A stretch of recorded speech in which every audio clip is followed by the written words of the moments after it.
ಅವ್ರಿಗೆ playback singer ಅಂತ ಹೆಸರು ಬಂದ್ಬಿಟ್ಟಿತ್ತು. ನಾನು ಅವ್ರ ಮುಂದೆ ನಾನು ಚಿಕ್ಕವಳು. ನಮ್ಮನೆ ಕೆಳಗಡೆ ಕಾಫಿ ಪುಡಿ ಅಂಗಡಿ ಇತ್ತು, ನಾವೇ ಬಾಡಿಗೆ ಕೊಟ್ಟಿದ್ವಿ. ಅವರು ಮಲಯಾಳ ನಿರ್ಮಾಪಕರಂತೆ, ಗೊತ್ತಿರ್ಲಿಲ್ಲ ನಮ್ಗೆ. ஏதோ ஒரு வாய்ஸ் தனியா கேக்குது, ಉಳ್ಳೆ ಕೂಟಿಟ್ಟು ವಾಂಗೋ ಅಂತ. ವಾಯ್ಸ್ ಚೆನ್ನಾಗಿದೆ, ನೀನ್ ಯಾಕಮ್ಮ ಕೋರಸ್ ಅಲ್ಲಿ ಹಾಡಕ್ಕೆ ನಿಂತಿದ್ಯಾ?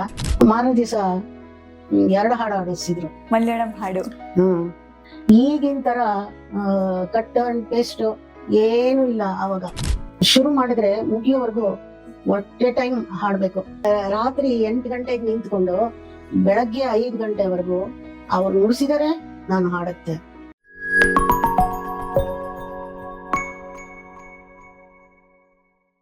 ಈಗ ಬಾಲಸುಬ್ರಹ್ಮಣ್ಯಂ ಅವರ ಜೊತೆ ಹಾಡುವಾಗ ನೀವು ಅವ್ರಾಗ್ಲೇ ಅಂದ್ರೆ ಮೇರು ಸ್ಥಾನಕ್ಕೆ ಹೋಗಿದ್ರಾ ಅಥವಾ ನಿಮ್ ತರನೇ ಇದ್ರ, ಹೇಗೆ ಅವಾಗ ಆ ಟೈಮ್? ಇಲ್ಲ ಆತ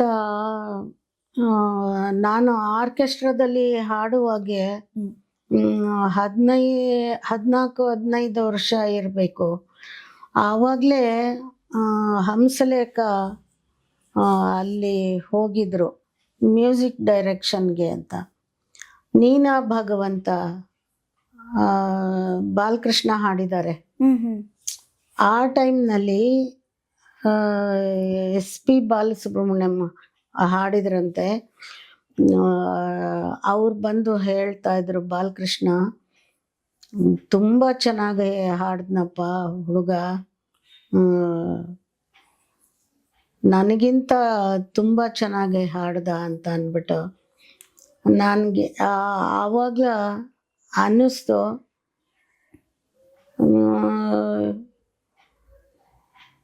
ಎತ್ತರಕ್ಕೂ ಹೋಗ್ಬೋದು, ಒಂದು ದಿವಸ ಒಳ್ಳೆ ಗಾಯಕ ಅನ್ನಿಸ್ಕೋಬೋದು ಅಂತ ಅನ್ಕೊಂಡೆ. ಹಂಗೆ ಆಯ್ತು ಅಲ್ವಾ? ಈಗ ನಿಮ್ಮ ಮೊದಲ ಹಾಡ ಹಂಗಂದ್ರೆ ಯಾವಾಗ ಹಾಡಿದ್ರಿ ನೀವು SPB ಜೊತೆಗೆ? ಅದ್ ನೆನ್ಪಿದ್ಯಾ ನಿಮ್ಗೆ? ಯಾವ್ದು ಗೊತ್ತಿಲ್ಲಮ್ಮ, ನೆನ್ಪಿಲ್ಲ. ಬಟ್ ನಿಮ್ಗೆ ಯಾವ ಹಾಡು ಈಗ ನೆನ್ಪಿದೆ ಅವ್ರ ಜೊತೆಗೆ ಹಾಡಿರೋದು? ಯಾವ್ದಾದ್ರು ಅದ್ ನೆನ್ಪಿದ್ಯಾ? ಏಸು ವರ್ಷ ಆಯ್ತೆ ನಿಂಗೆ ನನ್ನ ಬಂಗಾರಿ, ನಮ್ಮೂರ ಸಿಂಗಾರಿ. ಆವಾಗ ಹೆಂಗಿತ್ತು ಹಾಡುವಾಗ? ಈಗ ಅವರು ಸ್ವಲ್ಪ ಹಂಗೆ, ನೀವು ಅದೇ ಇದ್ರಲ್ಲಿದ್ರು ಅಥವಾ ಅವರು ಸ್ವಲ್ಪ ಎತ್ತರದಲ್ಲಿದ್ರ ಅವಾಗ ಆ ಹಾಡು ಹಾಡೋ ಸಮಯದಲ್ಲಿ? ಅವರು ಸಿಕ್ಕಾಪಟ್ಟೆ ಹಾಡುಗಳು ಹಾಡಿದ್ರು. ಅವ್ರಿಗೆ ಪ್ಲೇಬ್ಯಾಕ್ ಸಿಂಗರ್ ಅಂತ ಹೆಸರು ಬಂದ್ಬಿಟ್ಟಿತ್ತು. ನಾನು ಅವ್ರ ಮುಂದೆ ನಾನು ಚಿಕ್ಕವಳು. ಈಗ ನಮಗೆಲ್ಲ ಹೇಗಿರುತ್ತೆ ಅಂದ್ರೆ, ಯಾರನ್ನಾದ್ರೂ ನಮ್ಗಿಂತ ದೊಡ್ಡವರನ್ನ ಮೀಟ್ ಆಗುವಾಗ ಅವ್ರ ಜೊತೆ ಅಥವಾ ಹಾಡು ಮಾತು, ಈಗ ನನ್ಗಿಂತ ದೊಡ್ಡ ನಿರೂಪಕರನ್ನ ಮೀಟ್ ಆಗುವಾಗ ನಮ್ಗಿಂತ ಆತರ ಅನ್ಸುತ್ತೆ, ಹೆಂಗ್ ಆಡೋದಪ್ಪ, ಭಯ ಜೊತೆಗೆ ಖುಷಿ ಸಂಭ್ರಮ ಎಲ್ಲವೂ ಇರುತ್ತೆ. ನಿಮ್ ಟೈಮಲ್ಲೂ ಹಂಗೆ ಇತ್ತ? ಅಂದ್ರೆ ಹಂಗೆ ಆಗ್ತಿತ್ತ? ಭಯ ಏನು ಇಲ್ಲ. ನನಗೆ ನಮ್ಮ ಚಿಕ್ಕನ್ನಿಂದ ಭಯ ಅಂದ್ರೆ ಏನು ಅಂತ ಗೊತ್ತಿಲ್ಲ. ಹಂಗೆ ಬೆಳೆದಿದ್ದು. ಯಾವ ಥರ ಅಂದರೆ, ಸ್ಕೂಲ್ಗೆ ಹೋಗಿಲ್ಲ, ಬೇರೆ ಹುಡುಗರ ಜೊತೆ ಸೇರ್ತಾ ಇರಲಿಲ್ಲ. ನನ್ನ ಪಾಡು ನಾನು ಇರ್ತಾ ಇದ್ದೆ. ಭಯ ಅನ್ನೋದು, ಇಷ್ಟು ದೊಡ್ಡ ಗಾಯಕರು ಅನ್ನೋದು ನನಗೆ ಏನು ಅನ್ನಿಸ್ತಾ ಇರಲಿಲ್ಲ. ನಿಜ, ಅದಕ್ಕೆ ನೀವು ಅದೇ ಎತ್ತರಕ್ಕೆ ಬೆಳೆದ್ರಿ ಅಲ್ವಾ? ಅಯ್ಯೋ, ಅವರ ಎತ್ತರಕ್ಕೆ ಬೆಳೆಯಕ್ಕೆ ಸಾಧ್ಯನಾ? ಹಾಗೆ ಹೇಳ್ತೀರಾ? ಇಲ್ಲ, ನಿಮ್ಮ ಹಾಡುಗಳು ಅದ್ ನೀವು, ಯಾಕಂದ್ರೆ 1-2 ಭಾಷೆಲ್ಲ 7 ಭಾಷೆಗಳಲ್ಲಿ ಹಾಡಿದಿರಲ್ಲ ನೀವು. 7 ಭಾಷೆಗಳಲ್ಲಿ, ಸಂಸ್ಕೃತ, ಕನ್ನಡ, ಕೊಂಕಣಿ, ತುಳು, ತೆಲುಗು, ತಮಿಳು, ಮತ್ತೊಂದು ಹಿಂದಿ. ಹೌದು, ಅಂದ್ರೆ ಎಲ್ಲ ಕ್ಯಾಸೆಟ್ ಹಾಡಿದ್ದೀನಿ. ಕ್ಯಾಸೆಟ್ಗೆ ತುಳು, ಮಲಯಾಳ ಭಾಷೆಗಳು ಮಾತ್ರ ಪಿಕ್ಚರ್ಗೆ ಹಾಡಿದ್ದು. ಹಾ ಮಲಯಾಳ ಫಸ್ಟು, ಕನ್ನಡಕ್ಕೆ ಮುಂಚೆ ಮಲಯಾಳ ಹಾಡಿದ್ದು. ಹೌದಾ? ಹ್ಮ್ ಪಿಕ್ಚರ್ಗೆ? ಹ್ಮ್ ನಮ್ಮನೆ ಕೆಳಗಡೆ ಕಾಫಿ ಪುಡಿ ಅಂಗಡಿ ಇತ್ತು, ನಾವೇ ಬಾಡಿಗೆ ಕೊಟ್ಟಿದ್ವಿ. ಅವರು ಮಲಯಾಳ ನಿರ್ಮಾಪಕರಂತೆ, ಗೊತ್ತಿರಲಿಲ್ಲ ನಮಗೆ. ನಾನು ನನ್ನ ಮಗ ಹುಟ್ಟಿ ಒಂದು 15 ದಿವಸ ತಿಂಗಳಾಗಿತ್ತು. ನಾನು ಆವಾಗ ಪ್ರಾಕ್ಟೀಸ್ ಮಾಡ್ಕೋತಾ ಇದ್ದೆ. ಬೇಜಾರು, ಏನಾದರೂ ಹಾಡ್ಕೋಬೇಕು ಅಂತ ಹಾಡ್ಕೋತಾ ಇದ್ದೆ. ಅಲ್ಲಿ ಕೇಳಿಸ್ತಂತೆ. ಅವರು ಒಂದು ದಿವಸ ಬಂದರು, ಇಲ್ಲಿ ಯಾರೋ ಹಾಡು ಚೆನ್ನಾಗಿ ಹಾಡ್ತಾರಲ್ಲ, ಯಾರವರು ಅಂತ. ನಾನೇ ಅಂತ, ನೀವು ಮಲಯಾಳ ಹಾಡ್ತೀರಾ ಪಿಕ್ಚರ್ಗೆ ಅಂತ. ನನಗೆ ಕನ್ನಡ ಬಿಟ್ಟು ಏನೂ ಬರಲ್ಲ ಅಂತ ಅಂತ ಹೇಳ್ಕೊಟ್ಟು ಹಾಡಿಸ್ತೀವಿ, ಬನ್ನಿ ಅಂತ ಕರ್ಕೊಂಡೋದ್ರು. ರೆಹಮಾನ್ ಅವ್ರ ತಂದೆ RK ಶೇಖರ್ ಅಂತ, ಅವರು ಫೇಮಸ್ ಮ್ಯೂಸಿಕ್ ಡೈರೆಕ್ಟ್ರು ಆವಾಗ ಮಲಯಾಳದಲ್ಲಿ. ಅವರ ಜೊತೆಲಿ ನಾನು ಕೋರಸ್ 4-5 ಜನ ಹಾಡ್ತಾ ಇದ್ರು. ಆ ಕೋರಸ್ಗೆ ನಿಂತೆ. ಅವರು ಯಾವುದೋ ಒಂದು ವಾಯ್ಸ್ ಕೇಳ್ತಾ ಇದೆ, ಸಪ್ರೇಟಾಗಿ ಕೇಳ್ತಾ ಇದೆ, ಕರ್ಕೊಂಬ ತಮಿಳ್ನಲ್ಲಿ ಕೇಳಿದ್ರು. ಏದೋ ஒரு ವಾಯ್ಸ್ ತನಿಯಾ ಕೇಕ್ದೆ ತಮಿಳು ಉಳ್ಳೆ ಕೂಟಿಟ್ಟು ವಾಂಗೋ ಅಂತ ನನಗೆ ಕರ್ಕೊಂಡೋಗಿ ಬೆಂಗಳೂರಿಂದ ಕರ್ಕೊಂಡೋದ್ರಲ್ಲ, ಅವರು ಪರಿಚಯ ಮಾಡಿಸಿದ್ರು. ಬೆಂಗಳೂರಲ್ಲಿ ಈಗ ಅಪ್ಕಮಿಂಗ್ ಗಾಯಕಿ ಬಂದಿದ್ದಾರೆ ಅಂತ, ನೀವು ವಾಯ್ಸ್ ಚೆನ್ನಾಗಿದೆ, ನೀನು ಯಾಕಮ್ಮ ಕೋರಸಲ್ಲೇ ಹಾಡೋಕ್ಕೆ ನಿಂತಿದ್ಯಾ, ಸಪ್ರೇಟ್ ಹಾಡ್ಬೋದು ಅಂತ ಅಂದ್ಬಿಟ್ಟು ಮಾರನೇ ದಿವಸ 2 ಹಾಡು ಹಾಡಿಸಿದ್ರು. ಮಲಯಾಳಂ ಹಾಡು. ಐಶ್ವರ್ಯ ದೇವತೆ ನೀ ಎನ್ ಮನಸ್ಸಿಲೆ, 1000 ಕದವುಗಳು ತುರನ್ನು ಅಂತ.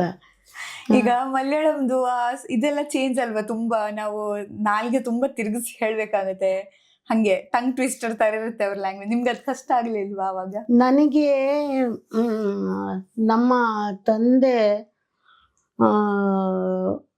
ಸಂಸ್ಕೃತ, ಹಿಂದಿ, ಉರ್ದು, ಇಂಗ್ಲಿಷ್, ಕನ್ನಡ ಅಷ್ಟರಲ್ಲೂ ಅನುವಾದ ಮಾಡ್ತಿದ್ರು ನಮಗೆ ತಂದೆ.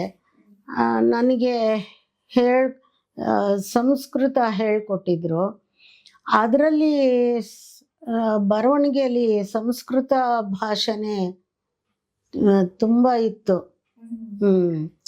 ಆಮೇಲೆ ತಮಿಳು ನಮ್ಮ ಆರ್ಕೆಸ್ಟ್ರಾದಲ್ಲಿ ಬುಲ್ಬುಲ್ ಥರ ನುಡಿಸೋರು. ನನಗೆ ಮದುವೆ ಮಾಡಿಸಿದ್ದವ್ರೆ, ಅವ್ರನ್ನ ಅಣ್ಣ ಅಂತ ಇದ್ದೆ, ರಾಯರಣ್ಣ ಅಂತ. ಅವರು ತಮಿಳು ಹೇಳ್ಕೊಟ್ಟಿದ್ರು. ತಮಿಳು ಸಂಸ್ಕೃತ 2 ಪದಗಳು ಸೇರಿಕೊಂಡು ನನಗೆ ಅಷ್ಟೊಂದು ಕಷ್ಟ ಆಗಲಿಲ್ಲ. ಅಂದ್ರೆ ಅದರ ಹಿಡಿತ ಇತ್ತು ನಿಮ್ಗೆ, ಹಾಗಾಗಿ ಅದು ಸ್ವಲ್ಪ ಸುಲಭ ಅನಿಸ್ತಿತ್ತು. ಆದರೆ ಪೇಪರಲ್ಲಿ ಬರೆಯೋರು ಕೇಳ್ಬಿಟ್ಟು ಎಲ್ಲರೀಶ್ವರಿ ಹಾಡಿದ್ದ ಅಂತ ಅಂದ್ಬಿಟ್ಟು ಇನ್ನೊಂದು ಹಾಡಿದ್ದೆ ಎಲ್ಲರೀಶ್ವರಿ ಥರ, ಅದನ್ನು ಎಲ್ಲರೀಶ್ವರಿ ಹಾಡಿದ್ದ ಅಂತ. ಇಲ್ಲ, ಬೆಂಗಳೂರಿನಲ್ಲಿ ಕನ್ನಡದ ಗಾಯಕಿ ಹಾಡಿದ್ದು ಅಂತ ಹೇಳಿದ್ರು. ಎಷ್ಟು ಚೆನ್ನಾಗಿ ಹಾಡಿದ್ದಾರೆ, ಮಲಯಾಳ ಭಾಷೆ ಗೊತ್ತಿರೋರ ಥರ ಚೆನ್ನಾಗಿ ಹಾಡಿದ್ದಾರೆ ಅಂತ ಅಂದ್ಬಿಟ್ಟು ಇಷ್ಟುದ್ದ ಬರೆದಿದ್ರು. ನನ್ನ ಹತ್ರ ಕಟ್ಟಿಂಗು ಹಾಗೆ ಇದೆ. ಹೌದಾ, ಚಂದ. ಯಾರೆಲ್ಲ ಆಗಿನ ಕಾಲದ ಸಂಗೀತ ನಿರ್ದೇಶಕರು ಈಗ ನೀವು ನೆನ್ಪು ಮಾಡ್ಕೊಳ್ತೀರಾ? ನಿಮ್ಗೆ ತುಂಬಾ? ನನಗೆ ವಿಜಯ ಭಾಸ್ಕರೇ ಜಾಸ್ತಿ. ಟಿ ಜಿ ಲಿಂಗಪ್ಪನವರು ಒಂದು, GK ವೆಂಕಟೇಶ್ ಒಂದು, ಉಪೇಂದ್ರ ಕುಮಾರ್ ಒಂದು, ರಾಜನ್ ನಾಗೇಂದ್ರ 2 ಪಿಕ್ಚರು, ಹೀಗೆ. ಆ ಹಾಡುಗಳು ಈಗ ಅವರು ಹಾಡು ಕ್ರಿಯೇಟ್ ಮಾಡುವಂತ ಸಮಯದಲ್ಲಿ ಈಗ ನಿಮ್ಗೆ ಹೇಗೆ ಅದು ಟ್ಯೂನ್ ಎಲ್ಲ ಹೇಳ್ತಿದ್ರಿ? ಈಗ ಅಂದ್ರೆ ಮೊಬೈಲ್ ಎಲ್ಲ ಇದೆ, ಈ ಟ್ಯೂನು ಹಿಂಗೆ ಅಂತ ನೀವು ಅಲ್ಲಿ ಹೋಗಿನೇ ಆ ಟ್ಯೂನ್ ಅನ್ನ ತಿಳ್ಕೊಂಡು ಒಂದು ಹಾಡಿಗೆ ಎಷ್ಟು ಸಾಹಿತ್ಯ ಕೊಡ್ತಾ ಇದ್ರು. ಸಾಹಿತ್ಯ ನಾವು ಬರ್ಕೊಂಡ್ಮೇಲೆ ಟ್ಯೂನ್ ಹೇಳ್ತಾ ಇದ್ರು. ಆ ಟ್ಯೂನು ನೆನಪಲ್ಲಿ ಇಟ್ಕೊಂಡು ಹಾಡಬೇಕು ನಾವು. ಹೌದಾ? ಅಂದ್ರೆ ಬೈ ಹಟ್ ಮಾಡ್ಕೋಬೇಕು, ಬೈ ಹಟ್ ಮಾಡ್ಕೋಬೇಕು. ಚಿತ್ರವಾಣಿ ಜಯರಾಮ್ ಎಲ್ಲ ಸ್ವರ ಬರ್ಕೊಂಬಿಡೋರು. ನನಗೆ ಅಷ್ಟು ಸ್ವರಜ್ಞಾನ ಇಲ್ಲ. ಅವರು ಹೇಳಿದ್ದನ್ನ ತಕ್ಷಣ ಟ್ಯೂನು ಕ್ಯಾಚ್ ಮಾಡಿಕೊಂಡು ಹಾಗೆ ಹಾಡ್ತಾ ಇದ್ದೆ. ಅಂದ್ರೆ ಈಗ ಹೇಗ್ ಬ್ರೇಕ್ ಇರ್ತಿತ್ತು? ಈಗ ಒಂದೊಂದು ಲೈನ್ಗಳನ್ನ, ಇಷ್ಟು ಲೈನ್ ಅನ್ನ ಈ ಟ್ಯೂನ್ ಅಲ್ಲಿ ಹಾಡಬೇಕು, ಹಂಗ ಒಟ್ಟಿಗೆ ಒಂದು ಹಾಡನ್ನ ಸಂಪೂರ್ಣ. ಓ, ಮೊದ್ಲೆಲ್ಲ ಆತರ ಕಟ್ಟಿಲ್ಲ, ಎಡಿಟ್ ಎಲ್ಲ ಇಲ್ಲ ಇಲ್ಲ ಇಲ್ಲ ಇಲ್ಲ. ಈಗಿನ ತರ ಕಟ್ ಅಂಡ್ ಪೇಸ್ಟ್ ಏನು ಇಲ್ಲ. ಆವಾಗ ಶುರು ಮಾಡಿದ್ರೆ ಮುಗಿಯೋವರೆಗೂ ಒಟ್ಟೆ ಟೈಮ್ ಹಾಡಬೇಕು. ನುಡ್ಸೋರು 60 ಜನ 70 ಜನ ಇರ್ತಾ ಇದ್ರು. ಎಲ್ಲರೂ ನುಡ್ಸೋರು. ನನ್ನ ಜೊತೆಗೆ SP ಬಾಲಸುಬ್ರಹ್ಮಣ್ಯಂ, ವಾಣಿ ಜಯರಾಮ್, ನಾನು ಎಲ್ಲ ನಿಂತ್ಕೊಂಡು ಹಾಡ್ತಾ ಇದ್ವಿ. ಈಗ ಮೇಲ್ ವಾಯ್ಸ್, ಫೀಮೇಲ್ ವಾಯ್ಸ್, ಆಮೇಲೆ ಇನ್ಸ್ಟ್ರೂಮೆಂಟ್ ಎಲ್ಲ ಒಟ್ಟಿಗೆ ರೆಕಾರ್ಡ್ ಆಗ್ತಾ ಒಂದೇ ಟೇಕಲ್ಲಿ. ಹೌದು. ಅದು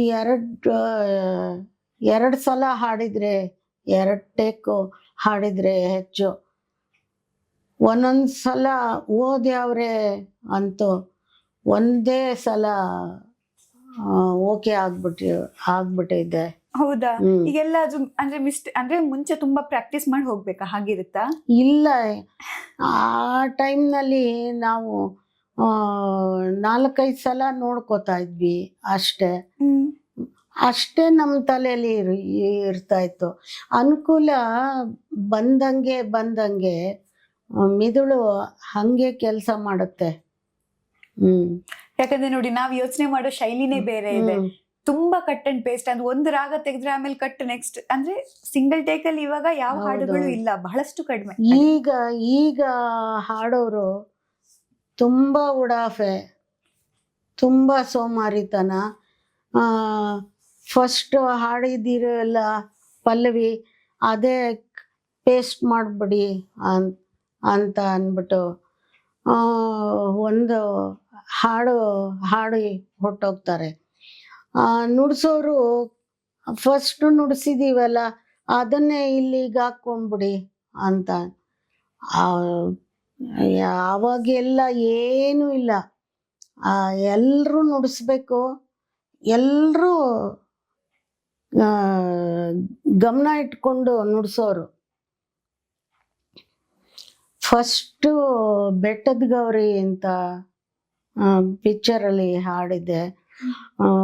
ಕಣ್ಗಾಲ್ ಪ್ರಭಾಕರ್ ಶಾಸ್ತ್ರಿ ಅವರು ಹಾಡಿದ್ದು, ಅವ್ರು ಬರೆದಿದ್ದು. 82 ಸಲ ಹಾಡಿದ್ದೀನಿ. 82 ಸಲ? ಅದ್ ಎಷ್ಟು ದಿನದ ಇದ್ರಲ್ಲಿ ಒಂದ್ ದಿನನ ಅಥವಾ ಎರಡು? ರಾತ್ರಿ 8 ಗಂಟೆಗೆ ನಿಂತ್ಕೊಂಡು ಬೆಳಗ್ಗೆ 5 ಗಂಟೆವರೆಗೂ ಅವ್ರು ನುಡಿಸಿದರೆ ನಾನು ಹಾಡುತ್ತೆ. ಈಗ ನಾನು ಅನ್ಕೊಳ್ಳೋದು 82 ಸಲ ಅಂದ್ರೆ ಈಗ ಅದು ಮಧ್ಯದಲ್ಲಿ ಬ್ರೇಕ್ ಎಲ್ಲ ಇರ್ತಿತ್ತ ನಿಮಗೆ? ಮತ್ತೆ ಏನೂ ಇದು ಇಲ್ಲ. ಊಟ ಎಲ್ಲ ಯಾವಾಗ? ಹೊರಗಡೆ ಎಲ್ಲಾದ್ರೂ ಹೋಗ್ಬೇಕು ವಾಶ್ರೂಮ್ ಅಂದ್ರೆ, ಆಮೇಲೆ ನುಡ್ಸೋರ್ಗು ಸುಸ್ತಾಗಿರುತ್ತೆ, ಹಾಡೋರ್ಗು ಸುಸ್ತಾಗಿರುತ್ತೆ.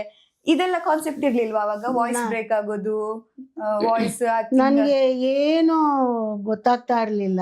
ಈಗೆಲ್ಲ ಎಷ್ಟು ಆ. ಫಾಲೋ ಮಾಡ್ತಾರೆ ನೋಡಿ, ಆ. ಶುಂಠಿ ಟೀ ಕುಡಿಯೋದು, ಬಿಸಿ ನೀರು ಕುಡಿಯೋದು. ಏನು ಇಲ್ಲ, ಅಂಥದ್ದು ಇಲ್ಲ. ರಾತ್ರಿ ಊಟ ಮಾಡ್ಕೊಂಡು ನಿಂತ್ಕೊಂಡಿದ್ದು, ಹ್ಮ್. ಅವರು ನುಡಿಸಿದ್ರು. ಒಬ್ಬ ಕೊಯ್ ಅನ್ಬಿಡೋನು. ಆಮೇಲೆ ರೀಟೇಕಾ? ಮತ್ತೆ ಮೊದ್ಲಿಂದ ಹಾಡು ನಾನು. ಓ, ಯಾರು ಮಿಸ್ಟೇಕ್ ಮಾಡಿದ್ರು? ಯಾರು ಮಿಸ್ಟೇಕ್ ಮಾಡಿದ್ರು. ರೀಟೇಕ್. ಹಿಂಗೆ 82 ಸಲ ಹಾಡಿದ್ದೀನಿ. 82 ಸಲ. ಇವಾಗೆಲ್ಲ ಕೆಲವು ಕಾನ್ಸೆಪ್ಟ್ ಇದೆಯಲ್ಲಮ್ಮ, ವಾಯ್ಸ್ ಸ್ಟ್ರೈನ್ ಆಗುತ್ತೆ, ವಾಯ್ಸ್ ಚೇಂಜ್ ಆಗುತ್ತೆ, ಇಂಥದೆಲ್ಲ ಈಗಿನ ಕಾಲದಲ್ಲಿ ನಾನು ಕೇಳಿರೋದದು. ಅಂದ್ರೆ ಆವಾಗ ಹಂಗ ಆಗ್ತಿರ್ಲಿಲ್ಲ. ಇವಾಗ 82 ಸಲ ನಾವು ಹಾಡ್ತಿದೀವಿ ಅಂತ ಹೇಳಿದಾಗ ನಿಮ್ ವಾಯ್ಸ್ ಚೇಂಜಸ್ ಅದೇನು? ಏನೂ ಆಗ್ಲಿಲ್ಲ ನನ್ಗೆ. ಗುಣಸಿಂಗು ಈ ಹೆಜ್ಜೆಗೆ ಒಲಿದ ಗೆಜ್ಜೆಯನಾದ ಆ ಹಾಡದೆ 5 ಸಲ 5 ಟೇಕ್ ತಗೊಂಡ್ರು ಹಾಡೋರು, ನುಡ್ಸೋರು. ನುಡ್ಸೋರು. 5 ಸಲ ಹಾಡಿದ್ರು. ನಿನ್ನ ವಾಯ್ಸ್ ಹಂಗೆ ಇದೆಮ್ಮ, ಸಾಕು ಬಾ ಅಂತಾನು. ನನ್ನ ವಾಯ್ಸು ಹಾಡ್ತಾ ಹಾಡ್ತಾ ಇನ್ನೂ ಇಂಪ್ರೂವ್ ಆಗೋದು ಹೊರ್ತು ಸುಸ್ತಾಯ್ತು ಅಂತ ನಿಲ್ಲಿಸ್ತಾ ಇರ್ಲಿಲ್ಲ. ನಿಜ ನಿಜ.